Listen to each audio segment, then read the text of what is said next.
तो त्रिपुरा में प्रधानमंत्री नरेंद्र मोदी चुनावी रैली को संबोधित करते हुए। बढ़ते हैं अगली खबर की ओर, बात कर लेते हैं बजट सत्र की। विधानसभा के बजट सत्र का आज चौथा दिन। आज किसानों की कर्ज माफी पर फिर हंगामा हुआ। विपक्ष ने सदन से वॉकआउट कर दिया। तो आज चौथा दिन बजट सत्र का और विपक्ष ने किया फिर हंगामा और वॉकआउट। गोवर्धन मेरे सहयोगी सीधा हमारे साथ जयपुर से जुड़ गए हैं। गोवर्धन, क्या कुछ चल रहा है? चौथा दिन है आज और जिस तरह का अंदाजा लगाया जा रहा था, आज भी हंगामा होने के आसार है। हुआ भी कुछ वैसा ही फिलहाल? क्या कुछ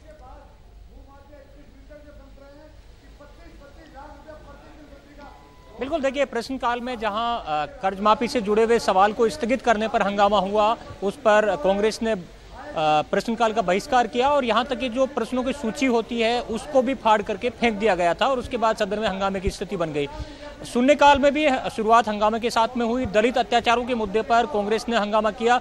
बीजेपी विधायक हीरालाल रेगर का सवाल था, उस सवाल को कांग्रेस ने वहां प्रधानाचार्य से एक दलित छात्रा के साथ छेड़छाड़ की शिकायत थी, वो मामला हीरालाल रेगर ने उठाया और उस पर फिर कांग्रेस ने सरकार पर दलित अत्याचारों पर रोकथाम नहीं करने का आरोप लगाया और इस मुद्दे पर काफी देर तक हंगामा होता रहा। सत्ता पक्ष और विपक्ष के बीच में जमकर नोकझोंक हुई।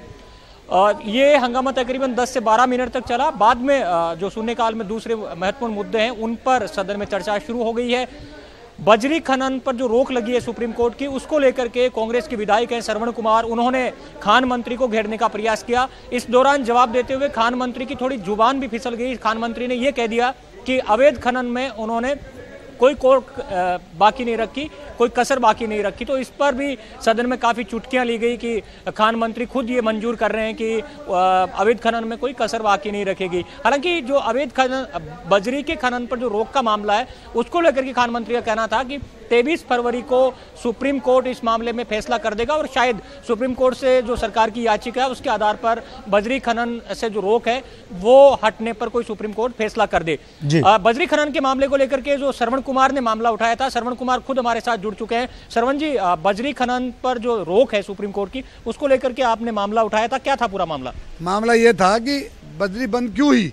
हमें ये नहीं कहना चाहते कि बजरी सुप्रीम कोर्ट ने बंद किया है। बजरी सुप्रीम कोर्ट ने बंद नहीं किया है। यहाँ ने पर्यावरण की इसी भेजने का जो लेट हुई है, ये यहाँ के IAS अधिकारी की और यहाँ के मंत्री की और भारत सरकार का जो खनन मंत्री है उसकी वजह से लेट हुआ है। सरकार ये उसको टाइम पर ये सभी फॉर्मेलिटीज पूरी करके देनी चाहिए थी। उन्होंने स्टडी के लिए लिख दिया। सरकार की ड्यूटी बनती थी कि जो काम कल करना चाहिए था वो आज करना चाहिए था। इन्होंने एक साल तक किया ही नहीं। उसके बाद सुप्रीम कोर्ट ने कहा तुम्हारे पास जितनी बजरी थी उससे ज़्यादा आपने टेंडर कर दिए, जबकि बजरी के टेंडर करने से पहले उसकी क्वालिटी और क्वांटिटी का पहले ब्यौरा होता है। इन्होंने सारा सिस्टम को कोलैप्स कर दिया। यहाँ की खनन मंत्री और पर्यावरण मंत्री दोनों का एक ही डिपार्टमेंट है और एक ही IAS है। उन दोनों ने अपनी नेग्लिजेंस की और भारत सरकार में जब इनकी इसी के लिए लेटर चला गया, उसके बाद भारत सरकार का मंत्री इस बात की प्रतीक्षा करता रहा कि कोई ठेकेदार आके मुझसे खुश करे, इसलिए सारा लेट हुआ है। मैं चाहूँगा कि इनके नेग्लिजेंस की वजह से हजारों लाखों मजदूर बेरोजगार हो गए, बेघर हो गए और सारे राजस्थान में बजरी की जो काउंटरों में बिकने वाली बजरी आज किलों में बिकने लग गई। इससे बड़ा देश के लिए दुर्भाग्य और क्या हो सकता है। तो श्रवण कुमार ने सीधे तौर से सरकार पर इस पूरे मामले में जो बजरी खनन से जुड़ा हुआ मामला है उस पर जो डॉक्यूमेंटेशन है वो प्रॉपर नहीं करने का और उस पर लापरवाही बरतने का सीधा आरोप लगाया। इसके अलावा बाड़ी पंचायत समिति का मामला भी जो कांग्रेस के विधायक हैं गिरिराज सिंह मलिंगा, उन्होंने उठाया और उन्होंने रिश्वत के भी आरोप लगाए। वहाँ BDO है, उस पर गंभीर आरोप लगाए कि वो प्रधान को धमका रहे हैं, जो पंचायत समिति के जो मेंबर हैं उनको वो बैठक में नहीं आने देते। तो इस मामले को लेकर के भी काफ़ी तनातनी सदन के अंदर रही अभी शून्यकाल के दौरान। बसपा के विधायक हैं मनोज न्यांगली, उन्होंने राजगढ़ कोर्ट परिसर में जो दिन दहाड़े फायरिंग की थी और हिस्ट्री सीटर का मर्डर हुआ था वो मामला भी उठाया और उसमें गृह मंत्री गुलाबचंद कटारिया ने यह जवाब दिया है कि प्रदेश के सभी कोर्ट्स में अब मेटल डिटेक्टर लगाने के बारे में सोचा जाएगा और स्थायी पुलिस चौकियां सभी अस्पतालों में और अदालतों में लगाने पर विचार किया जाएगा।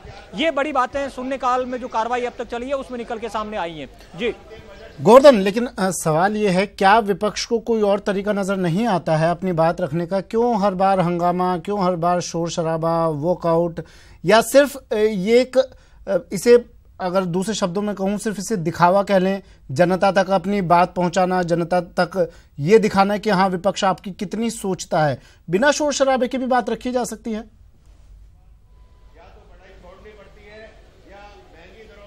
बिल्कुल, देखिए ये टेंडेंसी बन गई है कि किसी भी बात को आप अगर सदन में शांतिपूर्ण रख सकते हैं तो भी सरकार तक वो बात पहुंच सकती है, जनता तक वो बात पहुंच सकती है। लेकिन ये एक टेंडेंसी बन गई है कि हर बात पर हंगामा करना और कार्रवाई में व्यवधान डालना, ये विपक्ष की भी रणनीति है और इसके जरिए एक माध्यम बना लिया गया, क्योंकि आपको कम तैयारी में ज्यादा एक आसान एक सोप तरीका विपक्ष। लेकिन दो चेहरे विपक्ष के क्यों? हम जब विधानसभा से बाहर जब हम बात करते हैं, सदन से बाहर विपक्ष के नेताओं से बात की जाती है तो कहते हैं नहीं हम सत्ता पक्ष का साथ देंगे कार्यवाही सुचारू रूप से चलाने में, और अंदर जाती है उनका दूसरा चेहरा नजर आता है।